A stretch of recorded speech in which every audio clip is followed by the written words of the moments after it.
Even the dog could do better, my husband said, pushing his plate away while his family chuckled. I kept quiet, but my son, still holding his spoon, leaned forward and said 5 words that made his dad turn pale. Garrett's family gathered around our Thanksgiving table, waiting to watch him humiliate me again. It had become as traditional as my mother's pecan pie. This year, he didn't disappoint. Even the dog could do better, he said, pushing away the dessert I'd perfected for hours while his siblings laughed. But our 10-year-old son, Brody, had finally seen enough. 5 words from a child's mouth. Tell them about Miami. And my husband's confident smirk vanished like smoke. I didn't know what Brody meant, but Garrett's panic told me our son had just handed me the key to a door I'd been afraid to open. Sometimes the smallest voices reveal the biggest lies.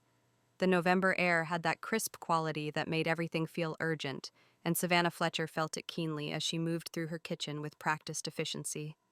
At 35, she had the kind of grace that came from years of making everything look effortless, even when it wasn't. Her auburn hair was pulled back in a neat ponytail, and her apron, the one with tiny violets that her mother had given her, was already dusted with flour. Today mattered more than most days.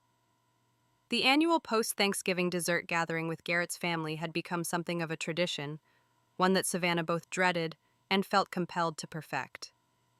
She glanced at the clock on the microwave, 3:30. They'd arrive at 6 o'clock, which gave her just enough time if everything went smoothly. The pecan pie sat cooling on the marble counter, its surface a perfect amber glaze that caught the afternoon light streaming through the window. It was her mother's recipe, passed down through 3 generations of Southern women who knew their way around a kitchen. Savannah had made it dozens of times, but today she'd been especially careful with each measurement, each step. The pecans were arranged in perfect concentric circles, the filling set just right, not too runny, not too firm. "Mom, you've checked that pie like 10 times already," Brody said from the doorway, his 10-year-old frame leaning against the door jamb. He had Garrett's dark hair, but Savannah's green eyes. And right now, those eyes held a mixture of amusement and concern that seemed too mature for his age. Savannah smiled at her son, the genuine warmth she felt for him temporarily pushing aside her anxiety. "Just making sure it's perfect, sweetheart. You know how your grandmother Cordelia likes to notice every little detail." Brody walked over and peered at the pie. "It looks amazing. Way better than the store-bought stuff Grandma brings sometimes and pretends she made." "Brody," Savannah said, trying to sound stern but failing to hide her smile. "We don't say things like that, even if they're true." "Why?" he asked, and there was something in his voice that made Savannah pause. Her son had been noticing things lately, picking up on the undercurrents that ran through their family gatherings like invisible tripwires.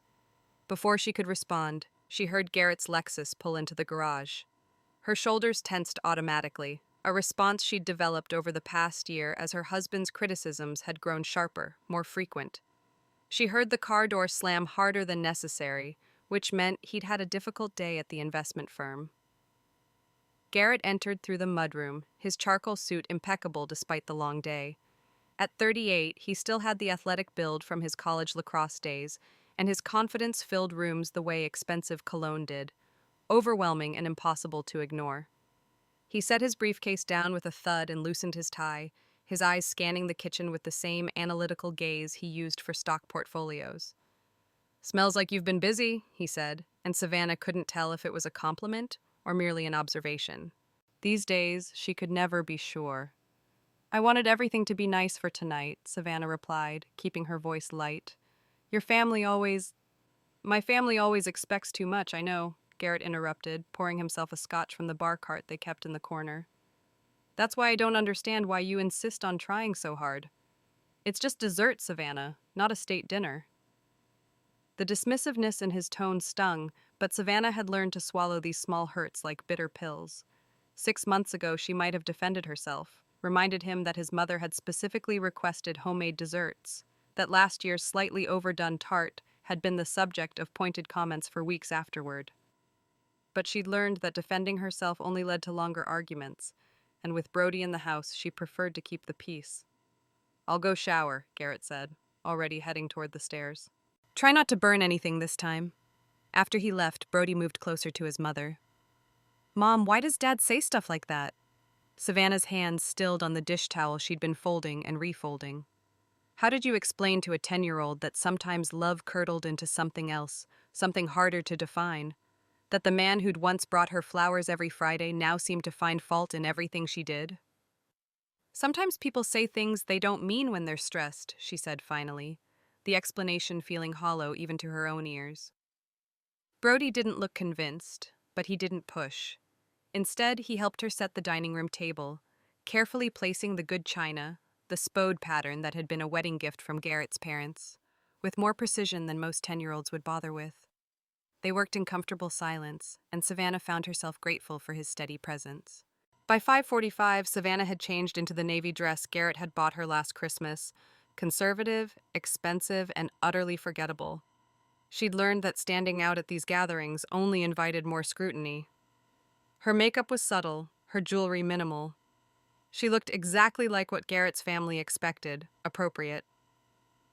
The doorbell rang at 6 sharp. Walter and Cordelia Fletcher had never been late to anything in their lives, and they weren't about to start now. Savannah opened the door to find them standing there like a matched set of bookends, both silver-haired, both wearing expressions of mild disapproval that seemed to be their default setting. "Savannah," Cordelia said, air kissing her cheek while managing not to actually make contact. "The house looks clean." It was classic Cordelia, a compliment wrapped in an insult, or perhaps the other way around. Savannah had given up trying to decode her mother-in-law's true meanings years ago. Walter handed her his coat without a word, already looking past her toward the living room where Garrett was setting up the bar. In Walter's world, men talked to men about important things, and women handled coats and appetizers. Kinsley and Preston arrived minutes later, breezing in with the kind of casual arrogance that came from never having to doubt their place in the world. Kinsley, Garrett's younger sister, was a carbon copy of Cordelia, 33 years old, but already perfecting the art of subtle condescension. Preston, the baby at 30, still acted like the golden child who could do no wrong. "Savannah," Kinsley exclaimed with false brightness, "you look rested. That must be nice, having all day to prepare for these things." The implication hung in the air like smoke, that Savannah did nothing all day, that her life as a homemaker was one long vacation. Never mind that she'd left her marketing career 2 years ago to focus on raising Brody when Garrett's increasing work demands meant someone needed to be home. Never mind that she managed the household, the finances, the scheduling, everything that kept their lives running smoothly while Garrett focused on his career. "Let me take your coat," Savannah said, instead of responding to the dig. She'd learned that silence was often the best defense against Kinsley's barbs. As she hung the coats in the hall closet, she caught a snippet of conversation from the dining room, Kinsley's voice pitched just low enough that she probably thought Savannah couldn't hear. "Let's see if she messes this up again." Cordelia's response was a soft laugh, the kind that agreed without having to say the words. Savannah's cheeks burned, but she forced herself to take a deep breath. Last year's tart hadn't even been that burnt, just slightly darker around the edges than ideal. But in the Fletcher family, slightly imperfect might as well be completely ruined. She returned to find everyone seated at the dining table, Garrett holding court with a story about a particularly profitable trade he'd made that week. Brody sat quietly beside her, and under the table she felt his small hand squeeze hers. "It's okay, Mom," he whispered so quietly only she could hear. "I like your cooking best." The simple kindness of it nearly undid her. She squeezed back, drawing strength from this little boy who somehow understood more than he should have to. Dinner progressed smoothly enough. The roasted chicken was perfectly done, the vegetables properly seasoned. Even Cordelia couldn't find fault with the autumn salad Savannah had prepared. Conversation flowed around topics that the Fletchers considered appropriate: stock markets, real estate values, the declining quality of the country club's new chef. Savannah contributed little, focusing instead on making sure glasses stayed full and plates never sat empty too long. It was easier to be the silent facilitator than to risk saying something that would be dissected later. Finally, it was time for dessert. Savannah stood, smoothing her dress, and headed to the kitchen. Behind her, she heard Garrett's voice, louder than necessary. This year, Savannah insisted on doing it all herself. There was something in his tone that made her stomach tighten. It wasn't pride or affection, it was more like a warning, or perhaps a setup. She returned with the pie, setting it in the center of the table with careful precision. "Oh," Cordelia said in that way that meant she was about to say something cutting. "How traditional." It was my mother's recipe, Savannah said quietly, beginning to cut and serve slices. Well, let's hope it lives up to the family legacy, Walter said, accepting his plate with the air of a judge about to deliver a verdict. Everyone took their first bites in relative silence. Savannah watched Garrett especially, saw him take that slow, deliberate bite, saw the way his expression shifted. He set his fork down with a soft clink against the china, and a smirk spread across his face. The same expression he wore when he was about to close a deal that would hurt someone else but benefit him. Even the dog could do better, he said, pushing the plate away with theatrical disgust. The words hung in the air for a moment before Kinsley's laugh broke the silence, sharp and delighted. Preston snorted into his wine glass. Walter shook his head with exaggerated disappointment. Even Cordelia allowed herself a small smile of vindication. Savannah felt the heat rise to her cheeks, a burning sensation that spread down her neck and across her chest. She looked down at her own untouched slice, unable to meet anyone's eyes. The pie was perfect. She knew it was perfect. She'd tasted the filling, tested the crust. But that didn't matter now. Garrett had pronounced judgment, and in this family, his word was law. Beside her, she heard Brody's spoon clink against his dessert plate harder than necessary. She could feel his anger radiating off him in waves. This 10-year-old boy who wanted to defend his mother but didn't know how.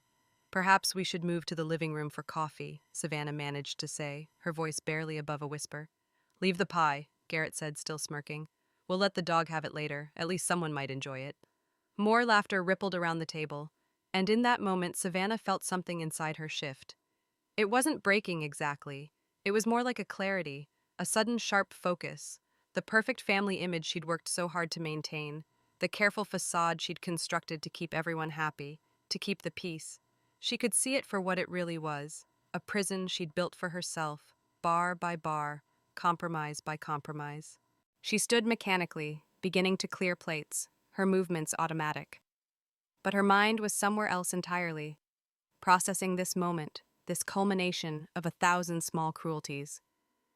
The perfect family image hadn't just cracked, it was crumbling. And for the first time, Savannah wasn't sure she wanted to rebuild it. Garrett was still talking, warming to his theme now that he had an appreciative audience. You know, they offer cooking classes at the community center, he said, his voice dripping with false concern. Maybe that would be a good use of all that free time you have, honey. Guess you've still got a lot to learn. Kinsley tittered behind her hand. Oh, Garrett, you're terrible, she said in a way that made it clear she found him delightful. Just trying to help, Garrett replied, reaching for his wine glass. I mean, we can't all be naturally talented in the kitchen. Some people need more instruction.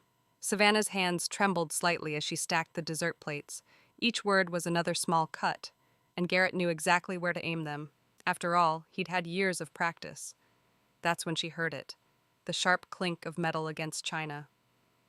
Everyone turned toward the sound. Brody had set his spoon down with deliberate force, the sound cutting through the cruel laughter like a blade. The 10-year-old sat straighter in his chair, his green eyes moving from one adult face to another. There was something in his expression that Savannah had never seen before. Not anger, exactly, but a kind of determined resolution that seemed far too mature for his years. The room fell silent, waiting. Even Garrett seemed to sense that something had shifted, his smirk fading slightly as he looked at his son. Brody's voice, when it came, was calm and clear. Tell them about Miami. 5 words. Just 5 simple words, but they might as well have been a grenade rolled across the mahogany table. The silence that followed was different from before, thicker, charged with something electric and dangerous. Savannah watched Garrett's face transform in slow motion, the smirk vanishing completely, his skin paling beneath his perpetual tan, his hand tightening around his wine glass until his knuckles went white. What? Garrett's voice came out strangled, nothing like his usual confident baritone. Brody didn't elaborate.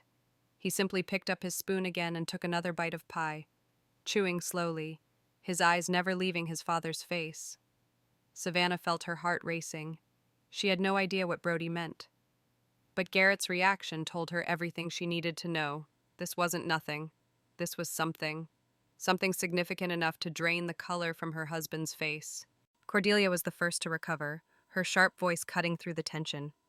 What's in Miami, Garrett? Garrett's laugh came out forced, hollow. Just some work trip. You know how kids are, they get confused about. I'm not confused, Brody said quietly, still eating his pie with mechanical precision. Preston leaned forward, his eyes bright with the kind of interest he usually reserved for gossip about other people's failures. What happened on that trip, big brother? Nothing happened, Garrett said too quickly, too defensively. It was just a standard business trip, meetings with clients. His eyes weren't meeting anyone's gaze now. They darted around the room like a trapped animal looking for an exit. Savannah had seen Garrett in dozens of high-pressure situations, important presentations, difficult clients, market crashes that cost millions. She'd never seen him look like this. Brody, Kinsley said, her voice honeyed with false sweetness. What exactly did you mean about Miami? Brody set down his spoon again, this time gently. He looked at his aunt with those too knowing green eyes. Dad knows, he said simply, then turned to Savannah. May I be excused, Mom? Savannah nodded numbly, watching her son push back his chair and walk calmly from the room. The soft sound of his footsteps on the stairs seemed unnaturally loud in the silence he left behind. Well, Walter said, his voice gruff with disapproval, though Savannah couldn't tell if it was directed at Garrett or at Brody's breach of dinner table protocol. That was unusual. Kids, Garrett said, attempting another laugh that died in his throat. You know how they are, always picking up bits and pieces of things and creating stories. But the damage was done. The comfortable cruelty of moments before had evaporated, replaced by something uncertain and suspicious. Cordelia's eyes narrowed as she studied her son, and Savannah recognized the look. It was the same one she used when she suspected the housekeeper of stealing silver. Perhaps we should have that coffee now, Garrett said, already standing, eager to escape the dining room that had become a trap. Sit down, Walter commanded, and Garrett sank back into his chair like a chastised schoolboy. Savannah can manage the coffee, she always does. Savannah moved toward the kitchen on autopilot, but her mind was racing. What did Brody know? What had he seen or heard? And more importantly, why had Garrett reacted like he'd been caught? As she prepared the coffee service, she could hear the strained conversation from the dining room, Kinsley trying to fill the silence with chatter about her latest shopping trip, Preston making jokes that fell flat, Cordelia's occasional sharp questions that Garrett deflected with increasing desperation. When she returned with the coffee, the atmosphere was still thick with unspoken questions. Garrett jumped up to help her, something he never did, taking the tray from her hands with exaggerated care. Thank you, darling, he said loudly, performatively, his hand lingering on her arm. You've worked so hard tonight. Savannah wanted to pull away from his touch, but she was acutely aware of everyone watching. So she smiled, the same empty smile she'd perfected over years of family gatherings, and let him play the devoted husband. The rest of the evening crawled by in uncomfortable fits and starts.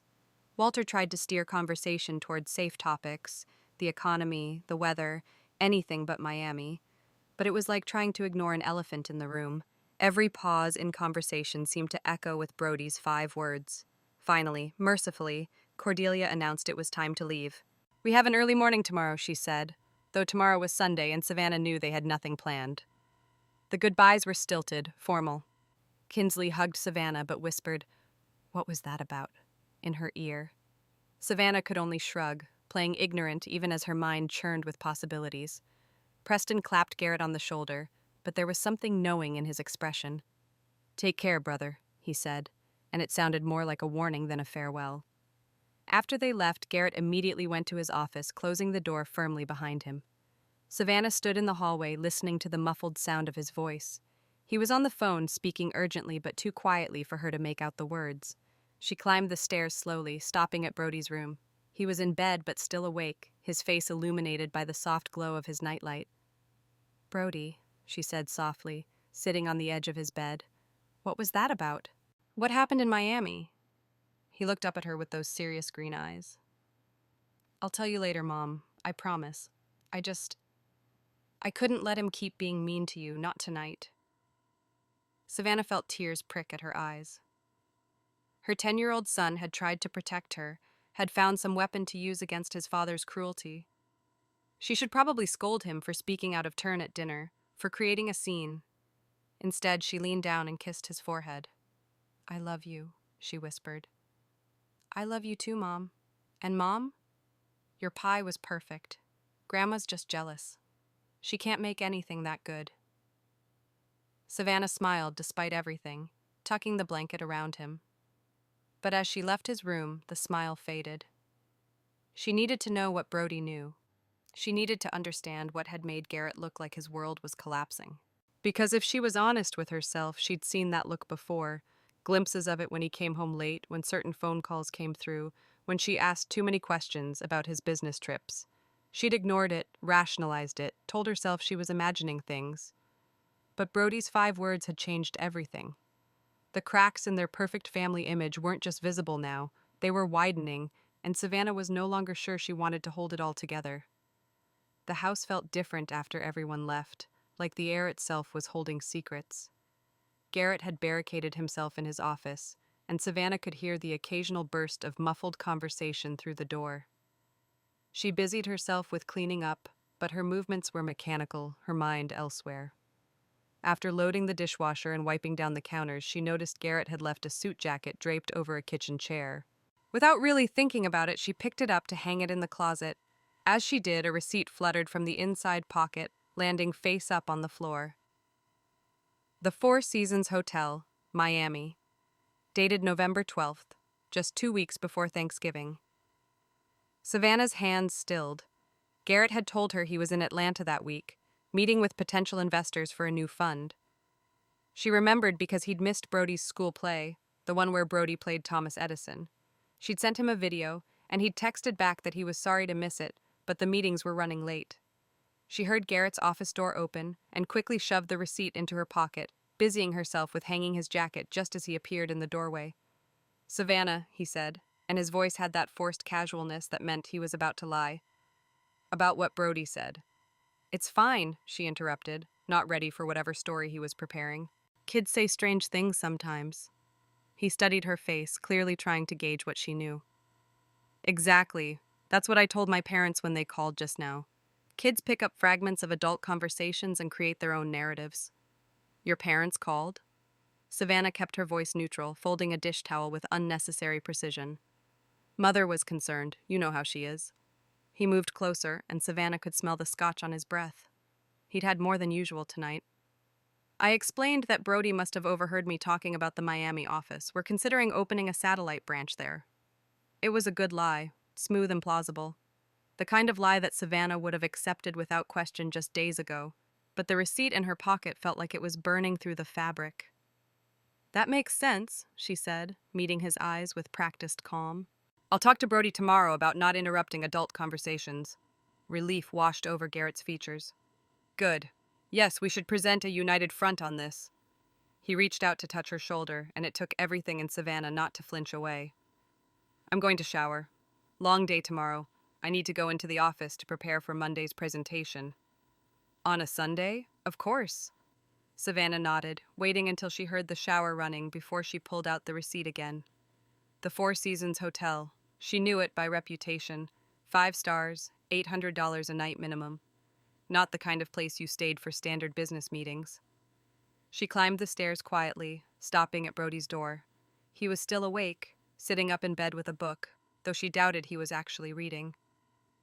"Can't sleep?" she asked, sitting beside him. He shook his head, setting the book aside. "Is Dad mad?" "No, just surprised." She studied her son's face, wondering how to approach this. "Brody, I need you to tell me what you know about Miami." He bit his lip, a gesture so young it reminded her he was still just 10, despite his moments of startling maturity. "You promise you won't be mad?" "I promise." Brody reached under his pillow and pulled out his tablet. "I wasn't trying to spy," he said quickly.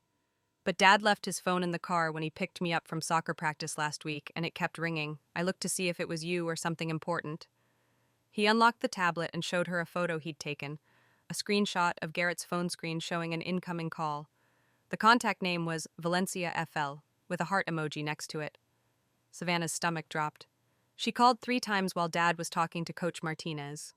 Brody swiped to show another screenshot, a text preview that had popped up. "Can't wait to see you again, same hotel." When I gave Dad his phone back, he got really weird and told me never to touch his phone again. "But Mom..." Brody's voice got smaller. That wasn't the first time I'd seen her name. Savannah pulled him into a hug, as much for her own comfort as his. You did the right thing telling me. This isn't your fault, okay? None of this is your fault. After Brody finally fell asleep, Savannah retreated to their bedroom, but she couldn't settle. Garrett was snoring beside her, peaceful in a way that seemed almost insulting given the turmoil in her mind. She slipped out of bed and padded downstairs to the computer in the kitchen nook. Their credit card statements were all online. Garrett handled the finances. He'd insisted on it, saying it made sense given his expertise, but Savannah still had the passwords. She logged in, her heart pounding as she scrolled through the November statement. There it was, the Four Seasons Hotel, $2,400 for a 3-night stay. But that wasn't all. There were charges from Neiman Marcus, $1,890. Cartier, $1,200. Joe's Stone Crab, one of Miami's most exclusive restaurants, $650. All during the week he was supposedly in Atlanta, eating conference rubber chicken and staying at the Marriott. Savannah took screenshots of everything, emailing them to herself at an old email address Garrett didn't know about. As she did, she noticed a pattern. There were similar charges going back months, always in Miami, always during his supposed business trips, always at restaurants and shops that suggested romance, not business. The next morning was Sunday, but Garrett left early as promised, kissing her cheek in a perfunctory way that made her skin crawl now that she knew what she knew. As soon as his car pulled away, Savannah called Brianna. Brianna Caldwell had been Savannah's roommate in college and was now a paralegal at a law firm downtown. More importantly, she was the kind of friend who would help you bury a body and never ask questions. Savannah, I was just thinking about you. How was the family dinner from hell? Brianna, I need your help. Savannah's voice was steady, but Brianna must have heard something in it because her tone immediately shifted. What's wrong? Are you okay? Can I come over? I need legal advice. Off the record. Of course. Derek's taking the kids to his mother's. Come now. An hour later, Savannah sat in Brianna's sunny kitchen, both hands wrapped around a mug of coffee she wasn't drinking. The printed credit card statements spread between them. Brianna whistled low. This is comprehensive. How long do you think it's been going on? Based on the charges, at least 6 months, maybe longer. Savannah's voice sounded detached, like she was discussing someone else's life. I need to know who she is, this Valencia. Brianna was already at her laptop. Valencia in Miami. That's not much to go on, but... Her fingers flew over the keys. If he's been this sloppy with the credit cards, he's probably been sloppy in other ways too. It took Brianna less than an hour to find her. Valencia Rodriguez, according to LinkedIn, was a 32-year-old investment analyst at a firm that frequently partnered with Garrett's company. Her profile photo showed a polished brunette with perfect teeth and the kind of confident smile that came from never having to doubt your place in the world. She started at the firm 8 months ago, Brianna read. Previously worked in San Francisco, MBA from Stanford. Savannah stared at the photo. She was everything Savannah wasn't. Younger, professionally accomplished, probably still full of ambition and dreams that hadn't been slowly suffocated by years of small compromises. Savannah, Brianna said gently, closing the laptop, you need to be smart about this. Garrett's not just going to roll over if you confront him. He's got resources, connections. You need documentation, evidence. You need to protect yourself and Brody. I know, Savannah's voice was hollow. I knew things weren't perfect, but I thought we were working through it. I thought if I just tried harder, was a better wife, a better homemaker. Stop, Brianna's voice was firm. This isn't about you not being enough. This is about Garrett being a cheating bastard who tears you down in front of his family for sport. That evening, when Garrett came home, Savannah was ready. She'd hidden all the evidence, coached Brody to act normal, and prepared a simple dinner that wouldn't invite criticism. How was the office? She asked, serving him a plate of pasta. Productive, he said, scrolling through his phone. Got a lot done without the usual interruptions. She watched him lying with such ease, wondered how many times he'd done it before without her noticing. That's good. Oh, I was thinking about taking Brody to the city next weekend. Maybe see a show. Garrett's head snapped up. Miami? Why would you want to go there? Just thought it would be fun. We haven't been in ages. She kept her voice light, casual, but she was watching his reaction carefully. It's expensive and crowded, and Brody has soccer practice. Soccer season ended last week. Garrett's jaw tightened. I just don't think it's a good idea. If you want to take him somewhere, go to the Children's Museum here in town. The dismissal was so typical, but now Savannah heard the undertone of panic in it. He didn't want her in Miami, didn't want her anywhere near his other life. After dinner, as Garrett settled in to watch television, Savannah made her next move. I was organizing your office earlier, she said casually.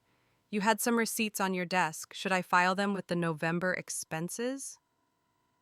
She watched him carefully, saw the moment of calculation in his eyes as he tried to remember what receipts might have been visible. I'll handle it, he said quickly. Those are complicated business expenses that need special categorization. Of course, Savannah agreed, then added innocently, though I noticed one was from the Four Seasons Hotel. I thought you stayed at the Marriott for the Atlanta trip. The silence stretched between them like a taut wire. Garrett's face went through several expressions: surprise, calculation, and finally a kind of resigned annoyance. There was a client dinner in Miami, he said smoothly. Last-minute thing. I had to fly there for the evening, then back to Atlanta. Didn't seem worth mentioning. It was almost impressive, the speed with which he could construct a lie. But Savannah had seen the 3-night charge. That must have been exhausting, she said sympathetically. All that flying. It's part of the job, Garrett said, his attention already returning to the television, dismissing her like he always did once he thought he'd handled a situation. That night, as Garrett slept beside her, Savannah lay awake planning. She would need more evidence, she would need to be careful. But for the first time in years, she felt something other than resignation. She felt determined. The perfect family image hadn't just cracked, it had shattered. And Savannah was done pretending otherwise. When she finally fell asleep, she dreamed of pie, perfect and golden, and of Brody's calm voice saying 5 words that changed everything. In the dream, she was the one who spoke them, clear and strong, and Garrett was the one who sat silent, exposed, with nothing to say in response. The morning after Savannah's discovery, she woke with a strange sense of clarity. Garrett had already left for his morning run, his Sunday routine that she now wondered about. Was he really running? Or was that another lie, another opportunity to make phone calls he didn't want her to overhear? She made breakfast for Brody, watching him eat his pancakes while she nursed her coffee. Her son kept glancing at her, clearly wanting to ask if she was okay, but not knowing how. Mom, he finally said, are you and Dad going to get divorced? The question hit her like cold water. Why would you ask that, sweetheart? Tyler's parents got divorced last year. He said it started the same way. His dad being mean to his mom, going on lots of business trips. Brody pushed a piece of pancake around his plate. He said it's actually better now. His mom smiles more. Savannah reached across the table to squeeze his hand. Let's not worry about that right now, okay? Sometimes adults need to work through complicated things. But even as she said it, she knew Brody was already worried. Children saw more than adults gave them credit for. After breakfast, Savannah opened her laptop at the kitchen table. She'd barely slept, her mind racing with questions. If Garrett had been careless enough to use their joint credit card for his affair, what else might he have left traces of? She logged into their shared cloud storage, the place where they kept family photos, tax documents, important papers. Garrett had folders there for his work files, things he accessed from both his office and home computers. She'd never looked at them before, respecting his privacy the way she thought married couples should. That courtesy was over now. Most of the folders were exactly what she expected: spreadsheets, presentations, client portfolios. But buried 3 folders deep, she found something that made her heart skip: Miami planning. Inside were restaurant reservations, theater tickets, even a saved confirmation for a couple's spa day at the Four Seasons Hotel, all dated within the last 6 months, all during times Garrett had supposedly been traveling for business. But what really caught her attention was a PDF of a jeweler's receipt, not from Cartier this time, but from a small boutique jeweler in South Beach. The item description read, custom platinum bracelet with engraved coordinates. The price, $3,800. The purchase date, 2 weeks ago. Savannah's birthday was in 3 months. Their anniversary had passed 2 months ago with nothing but a card. This bracelet wasn't for her. She took screenshots of everything, adding them to her growing folder of evidence. As she did, her phone buzzed with a text from Brianna. Found something? Can you come by? Savannah told Brody she was going to the grocery store, a lie that sat uncomfortably in her throat. But she couldn't risk Garrett finding out what she was doing if he came home early. Brianna met her at the door with a grim expression. You need to see this, she said, leading Savannah to her home office. On the computer screen was Valencia Rodriguez's Instagram profile. It was set to private, but Brianna had found a loophole. Valencia had been tagged in photos by her company's official account. Look at this one, Brianna said, clicking on a photo from a corporate gala 3 months ago. There was Valencia in a stunning red dress, laughing at something off camera. And in the background, partially out of focus but unmistakably him, was Garrett. He wasn't supposed to have been at that event. He'd told Savannah he was visiting his college roommate in Charlotte that weekend. There's more, Brianna said, scrolling through. She's careful not to post anything obvious, but look at the locations. Valencia's posts over the last 6 months showed her at restaurants, shows, and hotels, always alone in the photos, but always at places that matched the charges on Garrett and Savannah's credit card statements. The same night Garrett had supposedly been at client dinners in Atlanta, Valencia had posted a photo of champagne glasses at Joe's Stone Crab with the caption, "Perfect evening." Brianna, Savannah said slowly, can you search court records, see if there's anything about Valencia Rodriguez? Brianna's fingers flew over the keyboard. Let's see. Valencia Maria Rodriguez, age 32. Oh, she paused. She was divorced 2 years ago in California. The reason cited was interesting. Her ex-husband claimed adultery. Apparently, she had an affair with her boss, who was also married. Savannah sank into the chair beside Brianna. So this was a pattern for Valencia. And Garrett, was he just another married man for her to conquer, or was there something more? Savannah, you need a lawyer, Brianna said gently. I can recommend someone good, someone discreet. Not yet, Savannah said. I need more. I need something undeniable. Garrett's too smart, too connected. If I move too soon, he'll find a way to turn this around, make me look like the paranoid wife.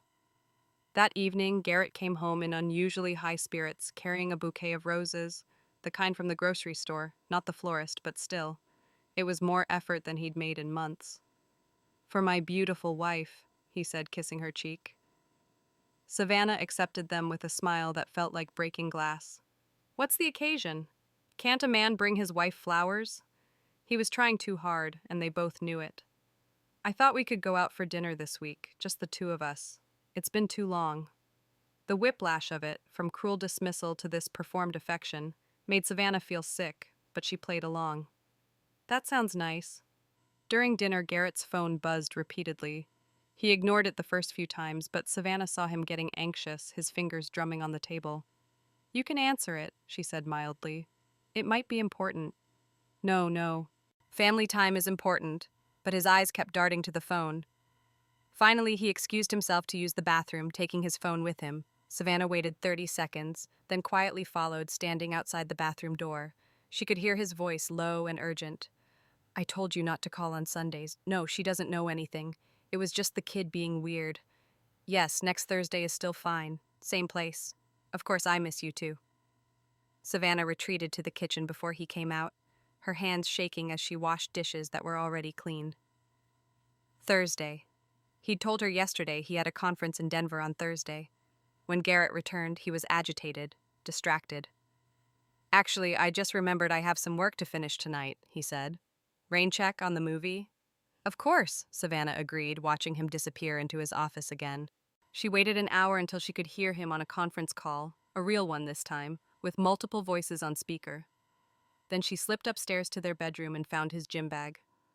Inside, beneath his workout clothes, was a second phone, a cheap prepaid one, the kind people bought when they didn't want to be traced.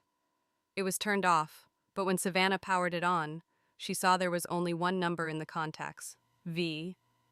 The text history was damning, hundreds of messages over the past months, escalating from professional to personal to intimate. Savannah's stomach turned as she read them, but she forced herself to document everything, taking photos with her own phone. Can't wait to wake up next to you again. Last night was incredible. My wife is getting suspicious. We need to be more careful. I'm falling for you, Garrett. This isn't just fun anymore. Thursday can't come soon enough. The most recent thread discussed Thanksgiving, sent just days ago. Garrett. Family dinner was a disaster. The kid knows something. V. How? Garrett. No idea, but I handled it. V. Maybe it's time to tell her I'm tired of hiding. Garrett. Not yet, I need to protect my assets first. Savannah nearly dropped the phone. Protect his assets. He was planning for a divorce, but on his terms, his timeline, making sure he'd come out ahead financially while she'd be left with nothing. She quickly put everything back exactly as she'd found it and returned to the kitchen. When Garrett emerged from his office an hour later, she was reading a book on the couch, the picture of domestic tranquility. I'm heading to bed, he announced. Early meeting tomorrow. I'll be up in a minute, she said, not looking up from her book. As soon as she heard the bedroom door close, Savannah texted Brianna, Can your lawyer friend see me tomorrow? The response was immediate. Yes, 9 a.m., bring everything. That night, Savannah lay beside her sleeping husband, staring at the ceiling. In 3 days, he would go to Denver to see Valencia. But Savannah would be ready. She was done being the victim in this story. It was time to become the author. Monday morning arrived gray and drizzling, matching Savannah's mood as she sat in the office of Rebecca Patterson, the divorce attorney Brianna had recommended. Rebecca was everything Savannah had hoped for, sharp, professional, and utterly unsympathetic to cheating husbands. You've done excellent work gathering evidence, Rebecca said, reviewing the documents Savannah had provided. But in this state, adultery doesn't significantly impact asset division unless you can prove dissipation of marital funds. He spent thousands on her, Savannah pointed out. Yes, but he'll argue those were business expenses. He's in finance, client entertainment, networking events. It's hard to prove otherwise. Rebecca leaned back in her chair. What we need is something more concrete. A confession, ideally, or witnesses to the affair itself. Savannah thought about Thursday, about Garrett's planned trip to Denver. An idea began to form, one that made her feel both sick and exhilarated. What if I could get him to admit it in front of his family? Rebecca raised an eyebrow. That would certainly help. Witnesses to a confession, especially hostile ones, are valuable, but how would you manage that? Savannah smiled for the first time in days. Leave that to me. She spent Tuesday and Wednesday planning, each detail carefully considered. She called Cordelia on Tuesday afternoon, her voice carefully calibrated to sound hesitant, uncertain. Cordelia, I wanted to apologize for Brody's behavior at dinner the other night. I'm actually concerned about him. He's been saying strange things lately. Cordelia's voice sharpened with interest. She loved being brought into family drama, especially when it let her feel superior. What kind of strange things? Well, he keeps talking about this woman named Valencia, says he heard Daddy talking to her. I think he might be making up stories for attention. Savannah paused, then added, I'm worried he might say something at school. You know how people gossip. The hook was baited perfectly. Cordelia's greatest fear was public embarrassment, the Fletcher name being dragged through mud. We should discuss this as a family, Cordelia declared. Come for dinner Thursday, all of us together. We'll get to the bottom of this behavior problem. Oh, but Garrett has a conference in Denver on Thursday. I'll call him myself. He can delay his trip by a few hours for something this important. Savannah smiled to herself. Cordelia Fletcher ordering her son to appear was something Garrett couldn't refuse, conference or not. Wednesday evening, Garrett was furious. I can't believe you involved my mother in this, he hissed, pacing their bedroom. I have important meetings. Your mother insisted, Savannah said innocently. She's worried about Brody. You know how she is about family reputation. Garrett rubbed his face, clearly calculating. Fine, but we're presenting a united front. Brody is going through a phase, maybe acting out because of school pressure. We both agree on this story. Of course, Savannah agreed. A united front. Thursday arrived cold and bright. Savannah dressed carefully, not the usual conservative outfit Cordelia would expect, but something with a bit more confidence. A burgundy dress she'd bought years ago but rarely wore, one that Garrett had once said made her look like she was trying too hard. She was done trying to please any of them. Brody sensed something different about her.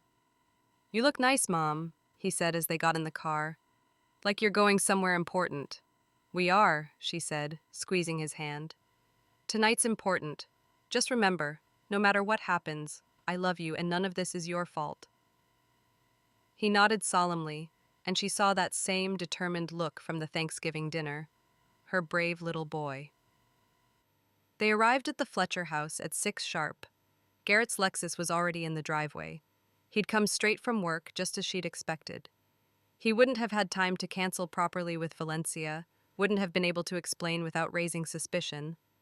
Inside, the family was already gathered in the formal living room. Walter looked irritated at having his evening disrupted.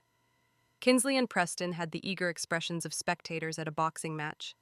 Cordelia sat regally in her favorite chair, ready to hold court. And Garrett looked trapped, checking his phone every few seconds, his leg bouncing with nervous energy. Let's address this directly, Cordelia began without preamble. Brody, this behavior of making up stories needs to stop. Brody looked at his grandmother calmly. I didn't make anything up. Don't talk back to your grandmother, Garrett snapped, his voice sharper than necessary. Savannah put her hand on Brody's shoulder. Actually, I've been thinking about what Brody said. Maybe we should hear him out. Garrett's head whipped toward her. Savannah, we discussed. I know what we discussed, she said evenly, but I think your family deserves the truth. The room went very still. Kinsley leaned forward, sensing blood in the water. What truth? Walter demanded. Savannah reached into her purse and pulled out a small tablet. Brody, why don't you show everyone what you showed me? Garrett started to stand. This is ridiculous. Sit down, Walter commanded, and Garrett sank back into his chair. Brody took the tablet and pulled up the screenshot. Valencia's contact with the heart emoji, the text about meeting at the same hotel. He passed it to Cordelia, whose face went very pale. This proves nothing, Garrett said quickly. That could be anyone. A client. A client with a heart emoji? Kinsley asked, her voice dripping with false concern. Savannah pulled out the credit card statements next, laying them on the coffee table like playing cards. The Four Seasons Hotel, Cartier, Neiman Marcus, all during your Atlanta trip. Garrett's face was reddening. You went through my things. Our things, Savannah corrected. Our credit cards, our accounts. This is a violation of privacy. Like your affair is a violation of our marriage? The word affair hung in the air like a struck bell. Cordelia gasped. Walter's face darkened. Preston actually laughed. A short, surprised bark. Garrett's phone rang, cutting through the tension. The screen lit up with V and a heart. Answer it, Savannah said softly. She's probably wondering why you're late. Garrett grabbed the phone, declining the call, but it immediately rang again. Popular tonight, Preston observed. Garrett was sweating now, his carefully constructed image crumbling in real time. This is... You don't understand. It's not what it looks like. Then explain it, Walter said, his voice like iron. Explain why you're getting calls from someone with a heart emoji while your wife is showing us hotel receipts. The phone rang a third time. This time, in his agitation, Garrett hit answer instead of decline. Valencia's voice filled the room through the speaker. He'd accidentally put it on speakerphone. Garrett, where are you? I've been waiting for an hour. The champagne's getting warm. Garrett frantically hit the end button, but it was too late. Everyone had heard. Kinsley covered her mouth. Cordelia stood up, her face a mask of fury. In front of your son? She said, her voice shaking. You're doing this in front of your son? Mom, I can explain. Don't! Cordelia's voice was ice. Don't you dare try to lie to me, too. Savannah stood up, gathering her papers with steady hands. The woman's name is Valencia Rodriguez. She works at an investment firm. This has been going on for at least 6 months, maybe longer. She turned to Garrett, meeting his eyes for the first time all evening. I would have given you everything. I gave up my career for you. I endured your criticism, your contempt, your family's condescension. I tried so hard to be what you wanted. Her voice was calm, steady, but tears were running down her cheeks. But it was never going to be enough, was it? Because the problem wasn't me. It was you. Garrett tried one more time. Savannah, please. Let's discuss this at home. No. The word was firm. Final. Brody and I are staying elsewhere tonight. You'll be hearing from my lawyer. Your lawyer? Garrett's voice cracked. Savannah, that's not necessary. We can work this out. Walter stood up, his full height imposing even at 70. You humiliated your wife in front of this family. You insulted her cooking while you were cheating on her. You made us all complicit in your cruelty." His voice was filled with disgust. "I'm ashamed to call you my son." The words hit Garrett like physical blows. He looked around the room, searching for an ally, but found none. Even Kinsley, who had delighted in Savannah's embarrassment just days ago, looked sickened. Savannah took Brody's hand. "We're leaving now." As they walked to the door, Cordelia called out, "Savannah!"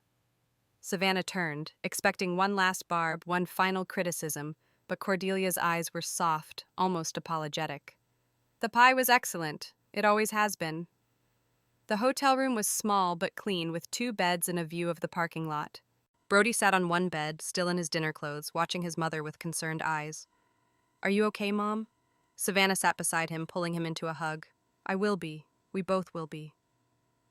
"I'm sorry I started all this," he said, his voice muffled against her shoulder. She pulled back to look at him. "You didn't start anything. You stood up for me when no one else would. You're the bravest person I know." Her phone had been buzzing nonstop, calls and texts from Garrett, each more desperate than the last. She finally turned it off, but not before sending him one message. "Communication goes through my lawyer now, Rebecca Patterson." She included Rebecca's contact information and nothing else. The next morning, she woke to find Brody already dressed, sitting at the small hotel desk doing his homework. "It's Friday," she said. "You have school." "I figured I still had to go," he said with a small smile. The normalcy of it, her son doing homework, getting ready for school, made her realize that life would go on. Different, but it would continue. She dropped him at school with a promise to pick him up later, then headed to Brianna's house. Her friend met her at the door with coffee and a hug. "Word travels fast in the Fletcher circle," Brianna said. 3 people have already called me for details." "What are they saying?" "That Garrett showed up drunk at his parents' house at midnight, begging them to talk to you. Walter literally shut the door in his face." Savannah couldn't help but feel a small satisfaction at that image. Over the next week, the full extent of Garrett's deception began to emerge. Rebecca, her lawyer, hired a forensic accountant who discovered Garrett had opened a separate bank account 6 months ago, slowly siphoning money from their joint investments. He'd been planning his exit strategy while Savannah played the devoted wife. But his arrogance had been his downfall. He never imagined Savannah would find out, or that if she did, she'd do anything about it. He certainly hadn't expected her to expose him in front of his family. The divorce proceedings moved quickly. Garrett, desperate to avoid a public trial that would damage his professional reputation, agreed to generous terms. The house would be Savannah's, along with 60% of their assets and substantial alimony. He would have weekends with Brody, though his son made it clear he wasn't interested in overnight visits anytime soon. 3 weeks after that dinner, Savannah stood in her kitchen, really hers now, making pecan pie. Not for anyone else, just because she wanted to. Brody sat at the counter reading a book, but glancing up occasionally to watch her work. "You know what I realized?" she said, crimping the edges of the crust. "I spent so many years trying to make everyone else happy that I forgot what made me happy." "What makes you happy, Mom?" She considered the question. "Baking when it's not for judgment. Reading, gardening, you." She smiled at him. "Definitely you. Are you going to go back to work?" "Maybe, eventually.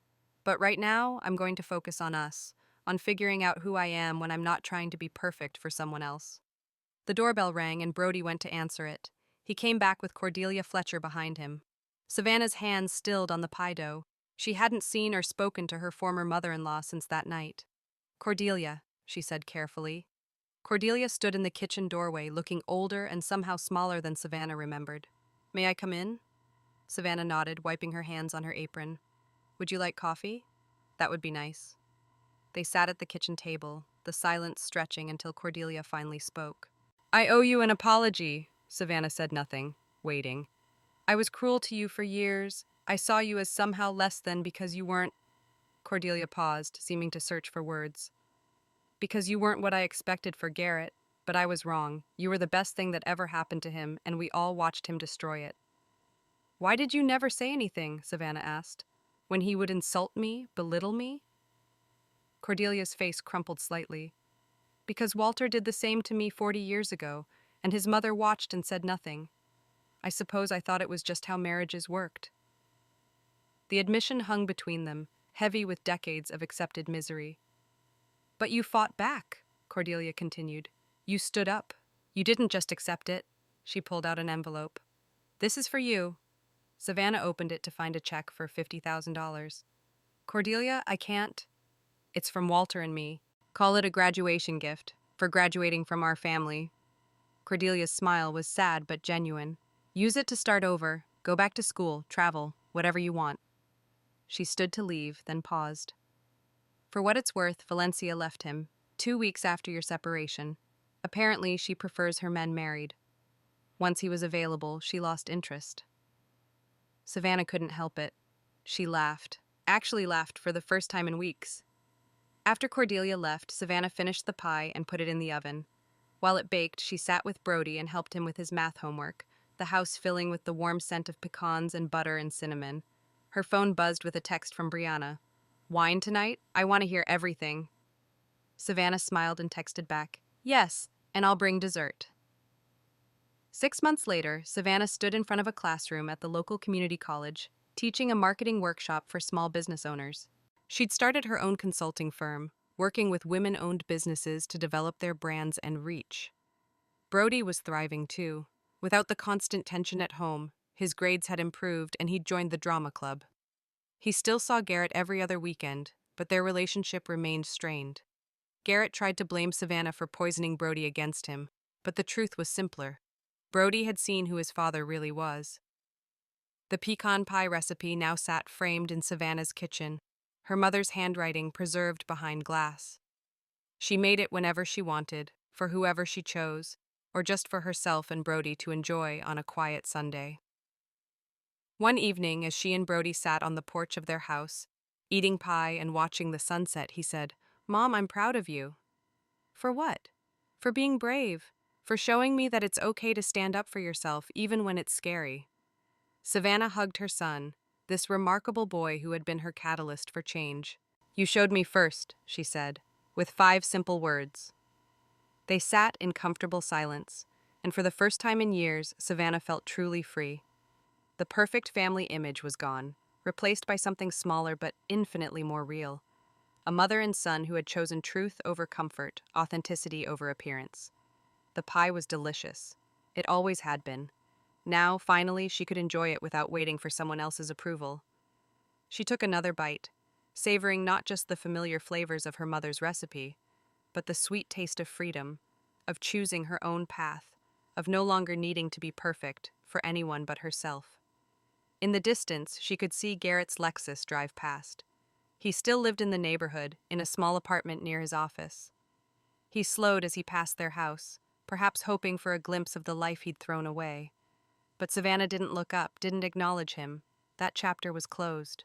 She and Brody had written themselves a new story, one where criticism couldn't diminish them, where their worth wasn't determined by others' opinions, where love meant support, not judgment. And in this story, the pie was always perfect, because it was made with love, not fear. That was the only approval that mattered.